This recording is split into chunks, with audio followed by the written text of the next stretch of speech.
Baik teman-teman, sekarang saya bersama salah satu narasumber. Boleh perkenalkan nama dan usianya? Nama saya Sasa, usia saya 20 tahun. Baik Kak Sasa, saya akan mengajukan beberapa pertanyaan, nanti boleh dijawab. Yang pertama, apa metode pembayaran yang sering Kak Sasa lakukan sehari-hari saat berbelanja? Saya biasanya menggunakan kris karena kebetulan uang saya kebanyakannya adanya di m-banking. Baik, untuk pertanyaan selanjutnya, di mana biasanya Kak Sasa menemukan banyak pedagang yang hanya menerima tunai? Di rumah, sekitar rumah saya sendiri kebetulan. Baik, untuk selanjutnya, kapan terakhir kali Kak Sasa merasa kesulitan dalam bertransaksi karena pedagangnya tidak menyediakan pembayaran digital? Kebetulan kayaknya udah lama banget ya, soalnya saya biasanya sehari-hari itu tinggalnya di lingkungan kampus, di mana di lingkungan tersebut tuh sudah hampir semua pedagang menggunakan kris. Jadinya udah jarang nemuin pedagang yang cuma nyediain tunai doang.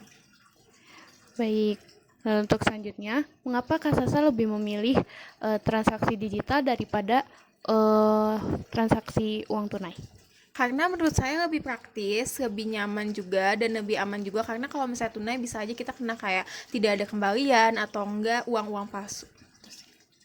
Selanjutnya yang terakhir, bagaimana nih menurut Kak Sasa solusi yang realitas agar pedagang itu mulai banyak menerima pembayaran digital? Mungkin kita bisa jelasin ya ke pedagangnya betapa gampangnya kita menggunakan metode kris itu, dan juga kayak mungkin dari pihak pemerintahnya juga bisa diajak sosialisasi mengenai kemajuan teknologi digitalisasi. Baik, terima kasih untuk waktunya Kak Sasa. Sama-sama. Baik teman-teman, sekarang saya sudah bersama narasumber selanjutnya. Boleh perkenalkan nama dan umurnya? Nama saya Firnanita Aditya, saya berumur 18 tahun.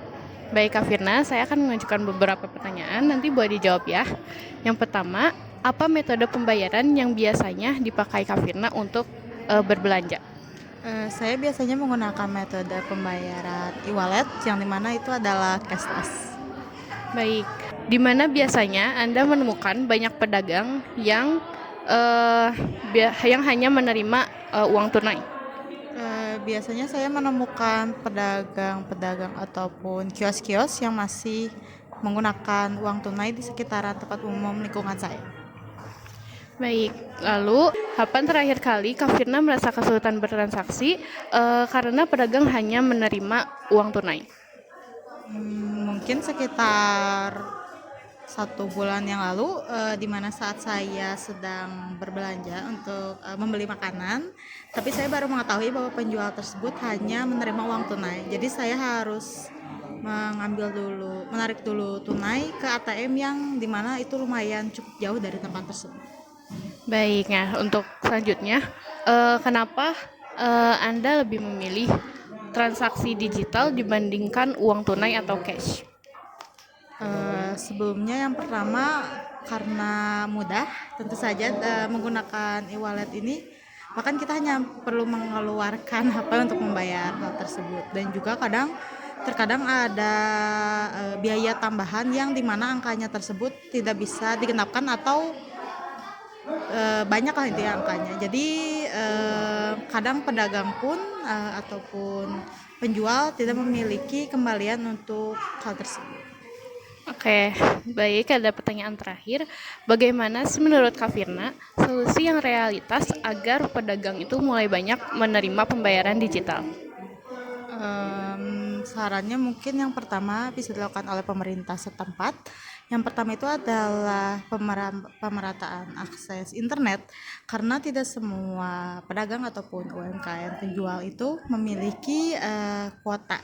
Sedangkan untuk mengajukan hal tersebut itu harus menggunakan akses internet gitu. Dan yang kedua mungkin adalah pemerintah setempat memberikan edukasi juga tentang rasa kepercayaan dan juga keamanan, bahwa sebetulnya menggunakan dompet digital ini bisa mengurangi resiko penipuan, karena lebih terjamin lah istilahnya uang. Dan juga mungkin Selanjutnya adalah penyederhanaan alur pendaftaran untuk membuat dompet digital, karena di beberapa hal saya sering kali orang-orang itu kesulitan saat mengajukan hal tersebut.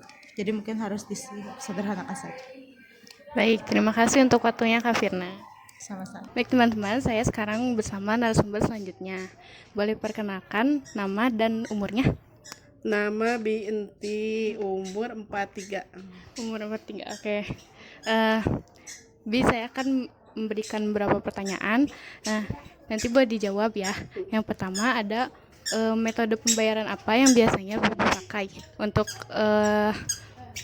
untuk bayar sehari-hari? Tunai. Untuk tunai di warung ini. Terus siapa saja sih yang biasanya bertanya bisa bayar pakai QRIS atau transfer? Anak-anak sekolah, anak SMP, SMA. Oke. Untuk kan Bibi jualannya di rumah. Nah, apakah di rumah ini mendukung sinyal internet? Mendukung. Mendukung. Terus kapan terakhir kali ada pelanggan yang meminta bayar pakai QRIS atau TF? Kemarin ada yang kerja, ada yang nanyain. Pekerja berarti ya. Lalu mengapa Bibi belum menggunakan QRIS atau transfer untuk bayar? Nggak bisa, terus butuh uang tunai langsung buat belanja. Buat belanja, oke. Nah, bagaimana pengaruh pembayaran digital pada pengelolaan keseharian Bibi? Seperti untuk ngaruh gak sih ke modal, terus ke hitung-hitung pas untung? Pasti ngaruh, ada admin mungkin ya, admin. Tapi kan Binti mah perlunya tunai biar bisa langsung belanja ke pasar. Iya. Baik, terima kasih Bi. Ya, sama-sama. Baik teman-teman, saya sekarang bersama narasumber selanjutnya, yaitu tokoh masyarakat setempat. Boleh perkenalkan nama dan umurnya? Ya, selamat sore, nama saya Yanti, saya seorang aktivis di kelurahan, dan saya juga usianya 50 tahun. Baik, dengan Ibu Yanti saya akan memberikan beberapa pertanyaan, nanti Ibu Yanti boleh menjawab. Yang pertama, apa yang Ibu Yanti amati terkait penggunaan pembayaran digital di lingkungan Ibu? Untuk yang digital itu sebetulnya tidak semuanya bisa mengikuti ya, karena tidak semuanya paham untuk digital. Itu saja sih. Lalu selanjutnya, siapa sih menurut Ibu pihak yang penting dalam mendorong digitalisasi di UMKM ini? Yang pasti mah seorang tersebut sendiri ya, dia harus paham dulu mengenai digital. Setelah itu ada orang yang ada di sekitarnya dan juga yang bisa memahami dan juga memberitahu supaya yang punya UMKM atau misalkan orang-orang yang bawah menengah ke bawahnya itu bisa mengerti bagaimana cara penggunaannya. Lalu yang selanjutnya, di mana area yang paling Ibu sering temukan belum menggunakan pembayaran digital? Yang pasti di wilayah tertentu saja ya, seperti kayak warung-warung di wilayah rumah-rumah kecil gitu ya, atau misalkan orang-orang yang di roda juga memang tidak semuanya memakai karena mungkin memang belum paham. Lalu menurut Ibu, mengapa banyak pedagang yang belum menggunakan pembayaran digital? Yang tadi mungkin ya, yang ke-1 mungkin dalam cara mereka ketika akan menggunakan dananya, kalau melalui misalkan yang digital mungkin agak susah ya, tapi kalau misalkan menggunakan uang cash mungkin kan lebih gampang ya, apalagi yang misalkan penggunaannya itu uang yang maaf ya tidak besar mungkin ya, itu saja. Lalu bagaimana sih peran pemerintah di setempat Ibu yang sudah dilakukan untuk membantu UMKM beralih ke digital?